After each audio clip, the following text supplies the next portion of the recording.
believe food sensitivities are one of the biggest reasons for hidden inflammation. And as we all know, inflammation or hidden inflammation is the reason for many of our chronic diseases. Most of our American healthcare dollars is spent on chronic disease. So we want to really be able to put out the fire without a fire alarm going off. It's amazing. So I believe that food sensitivities are that source, or one of those main sources of hidden inflammation. Now, why is a food sensitivity so interesting versus a food allergy? Well, a food allergy really easy in that you'll know it. I mean, you'll go red, you'll itch, you'll swell, and you'll say, I'm not going to eat that shrimp. I'm not going to eat that peanut. How many of us have been on an airplane, I just was, where they said, please, no nuts and no peanuts. Somebody's highly allergic. You know it. Yeah. But if you were sensitive to that nut, you wouldn't know it. Food sensitivities, the symptomology comes out 72 hours or up to 72 hours after the time of ingestion. Dr. Rob Silverman, welcome to the show.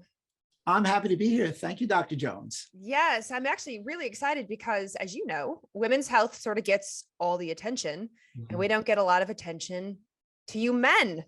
So this is the episode where we're going to talk about food and GI health and all the things, how that wraps around men and male hormones, because it just, like I said, doesn't really get mentioned all that often.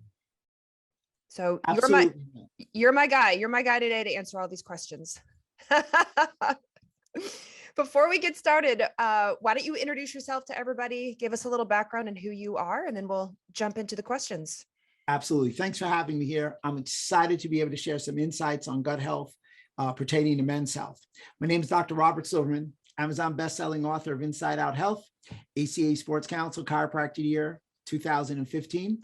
I've been in private practice for 23 years. I'm a chiropractor who specializes in sports injuries and functional medicine. What drove me into chiropractic was something that I had, which was congenital, and I still have it, congenital torticollis. I was helped by a chiropractor. He changed my matrix in my life, my world, and everything. And I've been on a mission since then to help as many people as I can. As a matter of fact, my mission statement is really simple: creating health for future generations starting now. I love that. I actually didn't know that story about you. So this is great. So speaking of which, let's set the stage. You see a lot of patients. You've been in practice a lot of years. What do you see going on with men's health in this world? What are you seeing with your patients? What are you seeing in the sports medicine world? What's going on? You know, it's a great leading question, because I think one of the biggest problems is the American population is unhealthy, and clearly the men's population is unhealthy. I mean, if COVID taught us anything, we're not a healthy country. And I'm not going to go down that rabbit hole in that diatribe, but without question, it's shown us that. So what are some of the problems in men's health? Well, Americans consume too much sugar. Sugar is extremely deleterious. The average American consumes 160 pounds of sugar per year.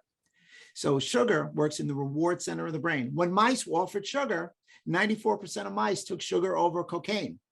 In addition to sugar, we as a population, men are still included in that population, we consume too much wheat. The average American consumes 146 pounds of wheat per year. So when you combine those two factoids, we as an American are almost eating a pound of wheat or sugar per day. No bueno. Caloric sweeteners to the tune of 142 pounds. And most people now are suffering from joint pain, back pain, musculoskeletal problems. You couple that with the overuse or the overexpression or overusage of antibiotics. I think it's 37 million pounds of antibiotics are used a year, and we as a population get 30 of them in our livestock. That equates to like 270 million prescriptions per year in humans, and over 50% of all hospital patients receive antibiotics. They're extremely ruinous to our overall gut health. They blow our guts up. We lose all these different vitamins like calcium, B vitamins, and vitamin K. So unfortunately, when you say about men's health and where are we, we're just not that healthy as a population, and not that healthy as in a men's population. And yet everybody just wants to focus on testosterone, right? When we talk about men's health, that's it. If it's not the prostate, it's the hormone testosterone. So I want to talk about that as it relates to everything you just said, diet and gut health. So let's tie that together. How is everything you said, the wheat, the sugar, everything, the fried, the bad oils, the alcohol, how is that affecting men's health specifically? Well, Hippocrates once said, all disease begins in the gut. Alessio Fasano, over 2,000 years later, said, all disease begins in the leaky gut. So there is my lead in. The problem is our guts are leaky, and we can go into a tremendous amount of detail in that. But the foods, you mentioned a few of them. Alcohol, people don't realize it. I know it feels good. It tastes good. I happen not to drink, but alcohol is extremely damaging to your gut lining. In addition to that, other foods like gluten. Gluten means glue. It sticks to your intestinal tract.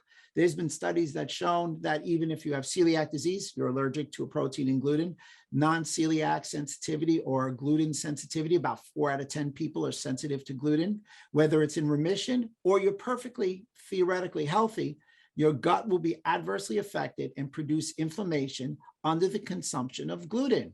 So gluten's a problem. And a lot of things grown in non-organic soils because of something called glyphosate. Glyphosate is inside something called Roundup. The World Health Organization has called Roundup a cancer-causing problem, and glyphosate is a major issue.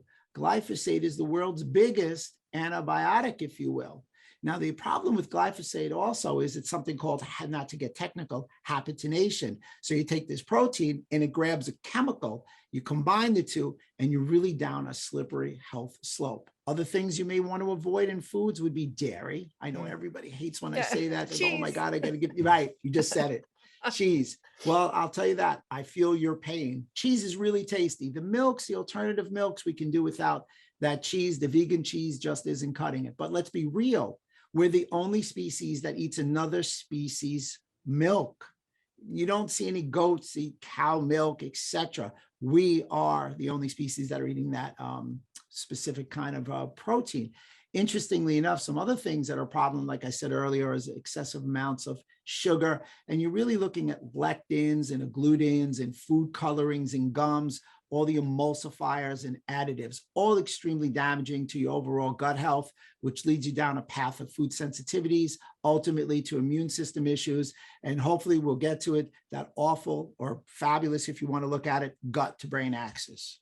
Actually, let's go back to the leaky gut thing before we get to the food sensitivity, food intolerance. For some people listening, that might be a new concept to them. And it might, I mean, you and I being in the industry, we understand when we say leaky gut, we don't literally mean like a hose with holes in it. But can you explain to somebody what is the concept of leaky gut? Absolutely. You know, our gut, 80% of our immune cells are in our gut. It's where our macro and micronutrients are absorbed. Our gut, when we refer to it, there's a small intestine and a large intestine. The small intestine is sort of a misnomer. It's really long. It averages about 22 feet, and it varies in most people between 20 and 52 feet. That said, the gut is a single layer epithelial cell that has the thickness of a wet paper towel.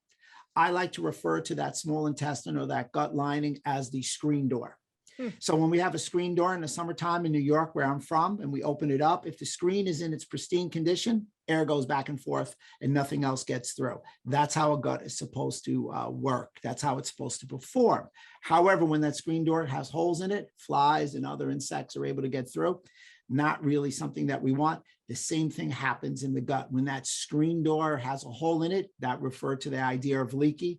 Certain larger undigested food particles, bacteria, viruses, and the such leak through, cascading inflammation. So we want our gut in its pristine condition. Unfortunately, the concept of a leaky gut refers to the idea of it being too permeable, even though it's supposed to be semi-permeable. I think that's the best explanation I've ever heard. I think that gives a great visual for everybody who's listening. The screen door works. The screen door works. The screen door works. So now tie that to food sensitivities, food intolerances. What is that? And how does somebody, are you born with those? Can you go on to develop them? Great question. You know, I believe food sensitivities are one of the biggest reasons for hidden inflammation. And as we all know, inflammation or hidden inflammation is the reason for many of our chronic diseases. Most of our American healthcare dollars is spent on chronic disease. So we want to really be able to put out the fire without a fire alarm going off. It's amazing. So I believe that food sensitivities are that source, or one of those main sources of hidden inflammation. Now, why is the food sensitivity so interesting versus a food allergy. Well, a food allergy really easy in that you'll know it. I mean, you'll go red, you'll itch, you'll swell, and you'll say, I'm not going to eat that shrimp. I'm not going to eat that peanut. How many of us have been on an airplane? It just was where they said, please, no nuts and no peanuts. Somebody's highly allergic. You know it. Yeah. But if you were sensitive to that nut, you wouldn't know it. Food sensitivities, the symptomology comes out 72 hours or up to 72 hours after the time of ingestion. So how could a patient or a layperson know? How can you and I as a doctor know without testing for food sensitivities? And the interesting thing about the food sensitivities is the prevalence of them have increased about 50% in the last 5 years in adults and 70% in children. The symptoms vary. They are, without question, in 8 different food groups: milk, soy, eggs, wheat, peanuts, tree nuts, fish, and shellfish. And the biggest thing is the delayed food sensitivities. Again, they come out, up to about 72 hours after ingestion. Which can make it really difficult. Let's say somebody is eating, let's say they're eating something every day as opposed to just eating it occasionally. Like, let's go back to our cheese example. Somebody's like, I like cheese. I have it occasionally. I have it a couple times a week. And oh, by the way, I have this eczema that won't go away. Or, oh, by the way, I'm always tired. Or, oh, by the way, I have chronic constipation. And they're looking at everything else. And then, this is what I have found is, do you eat dairy? Not often. Not really. No, not really. Maybe a couple times a week. But based on what you just said, up, 72 hours later, every 72 hours, you're hitting your body with cheese. And that's a sensitivity for you. That can be a real culprit, but it's hard to know without testing. Right. And we've coined a phrase, testing, not guessing. And I know you've heard it before. And that's why you go to a functional medicine practitioner. And that's why testing is so important. It creates a baseline of where you are. And it's really a great determinant, because even though we're talking about leaky gut, not everybody has leaky gut, but you want to know if you have it, whether it's, and we'll go into more detail, I'm sure, tight junctions, it's at the epithelial layer, if LPS is expressed and all these other things. But nevertheless, it's a baseline because you want to test and not guess. And I believe serum tests and many of these functional medicine tests are great baselines to be added into any doctor's armamentarium. And what are you doing for food? Somebody's listening right now going, man, I know it's a food. I just can't put my finger on it. What do you do to test? What's your favorite? Well, my favorite, without question, is KBMO Diagnostics. I use their 176 FIT test. The FIT test stands for food inflammation testing. So it gives me 176 different foods that you can test for to see if they're inflamed. In that, you'll get a sensitivity to. But what's unique about this 176, in addition, it adds in additives and emulsifiers. But it's a unique test. It's the only test that tests for what we call IgG. And everybody knows IgG is an antibody, but there's actually 4 IgGs, 1 through 4. Most testing companies test IgG 1 through 2. KBMO tests 1 through 4. That enables you to get a full composite of antibodies. In addition, IgG number 3 tests for this inflammatory marker called complement.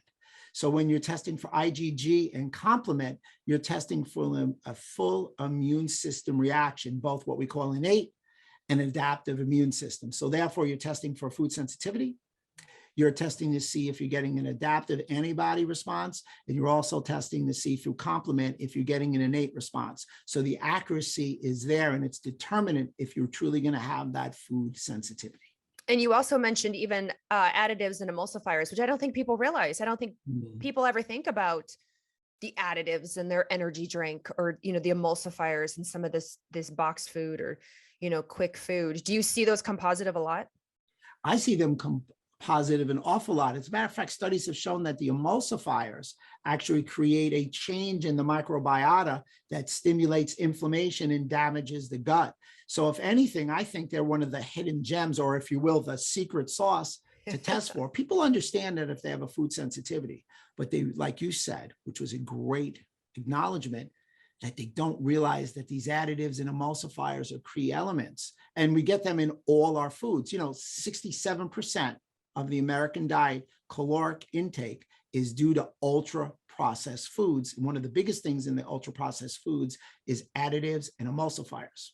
Jack LaLanne, chiropractor, 1936 once said, if man makes it, I won't eat it.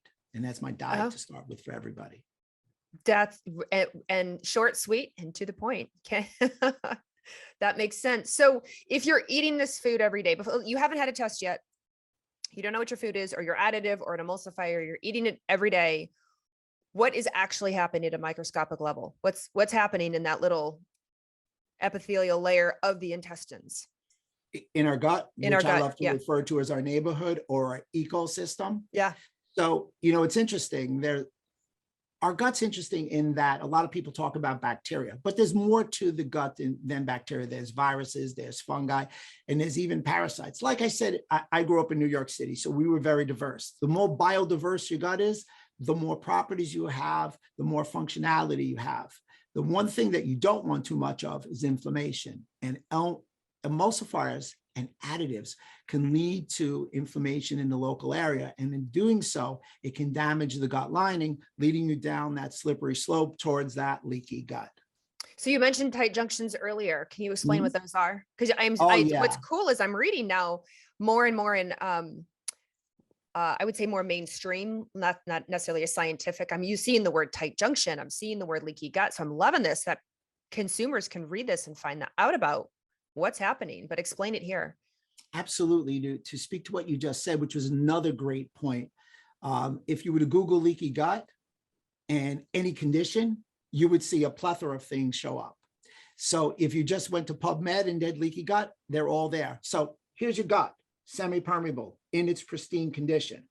If this opens up, it's too permeable, it's leaky. It's kind of like that screen door with holes in it. Right here are your tight junctions. They're little gates that put together or hold the epithelial lining.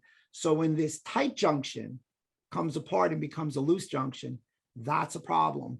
And that's a more advanced form of leaky gut. The thing that you want to look for or you want to test for is a protein called zonulin. Zonulin is a protein that opens up tight junction proteins. And believe it or not, it's damaged from gliadin and intestinal bacteria. Those are two of the key elements. Zonulin actually pulls apart these tight junctions, and there's little strings, and those little strings rip apart. And when those strings rip apart, you have a structural component or structural damage. And what proves the structural damage is something called occludin. So these are protein enzymes you can test in a 176 fit test if you'd like. So you can actually zonulin, know what's going on. Yeah. Zonulin, interesting, is a protein synthesized in the intestinal and liver cells. It's the only reversible regulator of intestinal permeability. Elevated levels of zonulin are listed with a litany of unhealthy diseases like rheumatoid arthritis, multiple sclerosis, obesity, adult glucose intolerance, autoimmune, type 1 diabetes, and non-alcoholic fatty liver, to name a few. So without question, you want to really keep zonulin levels down. As an FYI, COVID has been shown to elevate zonulin levels. Therefore, COVID-19 has shown to increase your incidence of leaky gut. And we definitely see that either in ourselves, if we've had COVID, or our patients, or our friends and family and neighbors, that, well, one, GI symptoms can be one of the symptoms of COVID, having COVID, and then two, the long COVID people who are experiencing not only GI, but then all the systemic symptoms as well. It's interesting you mentioned that. Like I said, I'm in New York, and I'm in a spot that was a half a mile where I live from the epicenter where it all started in March of 2020. So I had an insight to testing a lot of people prior for food sensitivities on the 176.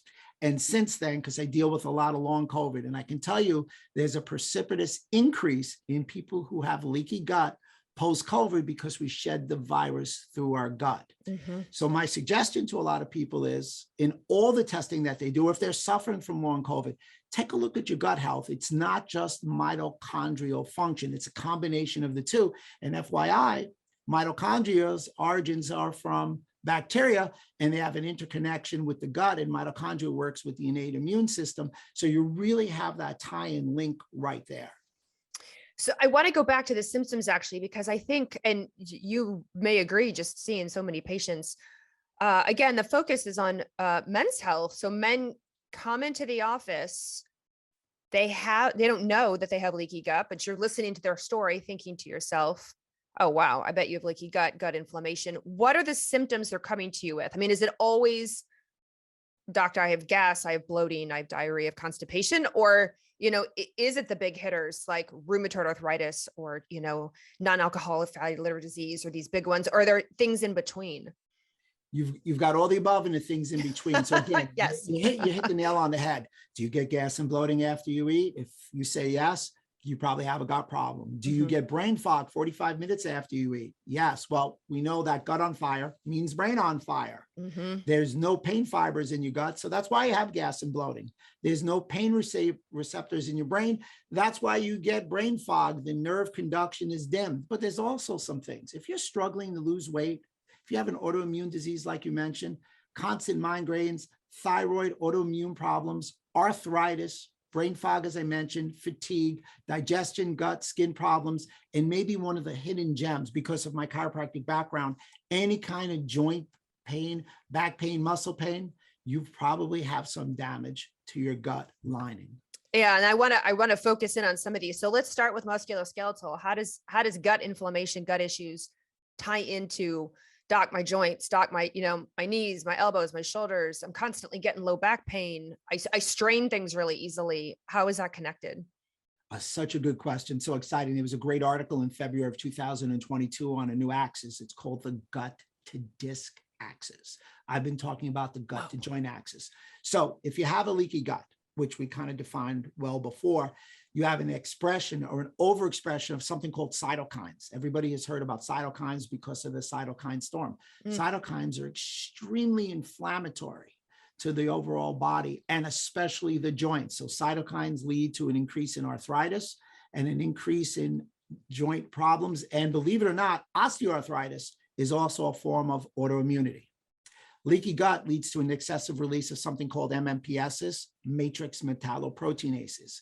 They're your body's own proteolytic enzymes that are released at the time of injury. They go around and eat all sorts of things, but their main goal is to eat fibrocartilage. What's our disc made out of?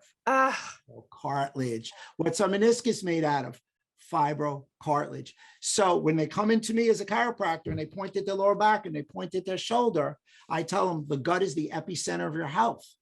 If you don't have a healthy gut, you don't have a healthy life. So yeah, I may treat you. Yes, I may examine your shoulder. Obviously, I may MRI you, but I'm also going to see if you have any food sensitivities and or leaky gut. This is blowing people's minds right now. People are like, well, I'm on my second steroid shot. I just keep taking ibuprofen. Like my doc told me I have just aging, joint disease. So there's nothing I can do.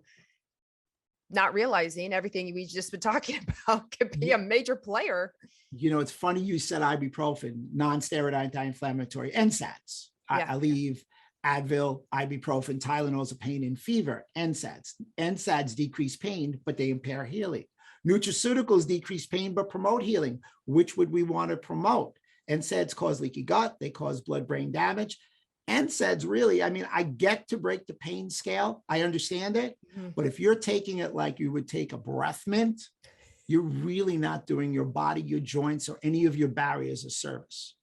You mentioned brain. I want to go back to that. The gut-brain excess. How does that connect? Whatever you do to your gut, you do to your brain. Whatever you do to your brain, you do to your gut. Your brain reads and registers through specific nerve impulses through this nerve called the vagus nerve, cranial nerve number 10, the great wanderer. So the vagus nerve communicates through a neuronal impulse from a gut to the brain and the brain and the gut. We have hormones. We also have blood sugar. We also have the bloodstream, So there's a multitude of ways that the gut and the brain can communicate. I call the gut to the brain and the brain to the gut the superhighway to health. And we see that messed up a lot, which is I'm going to call it messed up is the scientific term. I love that word. Messed up is great. When you think about what you do to your brain, for instance, a great example, not to get off track, is everybody knows what a concussion is. 60% of people who have a concussion suffer from either leaky gut or SIBO, small intestinal bacterial overgrowth. So when you go to a practitioner, and again, this really exemplifies why blood tests are so important in functional medicine, which allows to get to the root cause or the root cause so you get resolution. one of the things you're going to look at is systemic tests, barriers. So I'm a big believer when I test, I'm looking for a few things. One, I want to remove triggers, a trigger like a protein, a chemical, an emulsifier. I want to check barriers, the blood-brain barrier, the gut barrier, and the like, because I ultimately want the body to be able to communicate in harmony, which I call health, versus not harmony, or like an orchestra that has no conductor, which I like to refer to as dis-ease. I like it. I like it. So I want to go back to concussions then. How often in your practice are you seeing brain trauma, concussions, hits to the head? I am seeing concussions and subconcussions all the time because unfortunately not enough people treat it. Yeah. And with the functional medicine lens, it really allows me to get some insight. Check this out, if you will. People post concussions have an increase in food sensitivities. The FIT test has shown me that. People who have a concussion have an increased amount of leaky gut and or damage to tight junctions. The FIT test has done that for me also. So when somebody comes in, you've got to, better yet, when you're looking for a doctor, you're looking for somebody who's going to use testing as a baseline and look at the body as a whole, because that's what a holistic practitioner is. Yeah. And also exemplify and emphasize the body and looking at the body from the inside out. And that just doesn't happen, unfortunately, nowadays, right? If we just stick on the theme of concussion, you hit your head, you get in a car accident, you playing hockey, sports injury, football, whatever, they just focus above the shoulder. That's all they're looking at. They're not looking at the fact that, just like you said, that hit to the head, brain inflammation, it's immediately going down and talking to the gut and saying, I'm a mess, I'm dysfunctional, I'm inflamed. And the gut just takes it from there and then runs it systemically through the rest of the body. Thomas Edison once said, the sole purpose of the body is to support and hold the head. Yes. And yet we get that wrong, don't we? Unfortunately. What about hormones? I mentioned testosterone at the very beginning. When it comes to men's health, it's like they check a total testosterone and it's borderline low or outright low. And next thing you know, you're getting testosterone injections. How did food and gut health impact the way you produce testosterone? Well, here's your 35-foot view. And it was very interesting. I called up about 10 of my friends and said, hey guys, does gut health have any impact on testosterone? And they were like, I think so. So you posed a fabulous question today, because many of the practitioners weren't sure about it because we don't discuss it enough. And of course, as I said, it would take a female practitioner to mention to all male practitioners, guys, this testosterone thing, do you think maybe you should look at the gut health? 35,000-foot view. Gut health and hormones, testosterone being a hormone, are interconnected. It's something that's paradoxical in its term. It's called a gilding theory. Gut endotoxin leading to a decline in gonadal function. You know what that means? Essentially, gut health and damage to gut health leads you down a path of decreased testosterone, because if you've got a compromised gut and you release something called LPS, lipopolysaccharide, which holds gram-negative bacteria on the inside of the intestinal wall. And when that gets through, it hangs on the outside of the wall. Hope everybody got that. And it gets through into the bloodstream. It's called an endotoxin. This endotoxin attaches to the testes and causes a decreased production in testosterone. So the takeaway is your gut health is critical for good quality testosterone. You don't know how many guys I have here. It's big. Oh, well, I want to, I'm 50 years old. I want my testosterone to go up. I want to feel strong and lift weights and, all that kind of stuff. And it's be better suited than taking a synthetic hormone. They probably be better suited testing to see if they have a leaky gut and or expression of endotoxin, because that would be a quick, full fix. And I'm sure just by their story, their symptoms, by looking at them at this point, having seen so many patients over the years, you can just call it. Obviously you're testing, but I'm sure you're looking at these men going, no, I know what's going on with you. Well, I think you're alluded to the fact that they may be a little corpulent. Yep. Fat cells are depositories for toxins. They're also depositories for inflammatory marker. IL-6, a great blood marker, gets released and stored in fat cells. And when you have an increased inflammation in your gut, Remember, now you have a pro-inflammatory arena in your gut. You're going to have more incidence of leaky gut, cascading down lower testosterone. So for me, again, the gut is the epicenter of your health. It's a great choice to start looking at for vast different things. It's not the end all, but it's probably at least the starting point. So speaking of which, and I don't mean to generalize when it comes to men's health, but other than foods, what other habits do people have that are worsening their gut health? Like everything from maybe stress, we've mentioned alcohol, medications. I'm sure you're seeing men on proton pump inhibitors for heartburn, things like what else, if somebody's listening going, all right, besides food, what else affects my gut? What list would you give them besides just saying yes? The list is long. Yeah. And I'm not going to just say yes, I hear you. So things that we mentioned before, antibiotics, the nuclear weapon, acid blocking drugs, PPIs, you're supposed to take them for 4 to 6 weeks over the counter. They take them for 4 to 6 decades. Oh yeah. NSAIDs, heavy metal exposure. And I mean, we should talk about that for hours on end. Yeah. What an issue. Environmental toxins to piggyback on that. We mentioned concussion, cesarean bursts with the ladies with the staph aureus on the skin, liver toxicity. Remember, the liver and the gut are bidirectional. Gut dysbiosis and leveling of good and bad bacteria. You need 85% good bacteria not to have gut dysbiosis. It's not 51% and you win the presidency. It's weird. Food sensitivities, which we delineated before, yeast and bacteria overgrowth like candida, chronic stress, sleep deprivation, chronic inflammation. Some of the things that we mentioned before, you really highlighted: alcohol, gluten, dairy, sugar, artificial sweeteners, and let's say it again, food additives and emulsifiers. I just want to, we didn't talk about this before, but sleep. I do want to hit home on the importance of sleep. I feel like a lot of men are up late for whatever reason. They're up late working, they're up late gaming, they're up late, being new fathers. And I understand that, but just explain one more time to everyone listening why sleep is so important.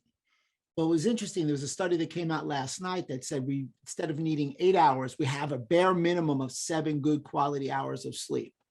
So I wear a lot of wearables and detectables to see the quality and the amount of sleep I get. In essence, sleep is the time to rest and recover.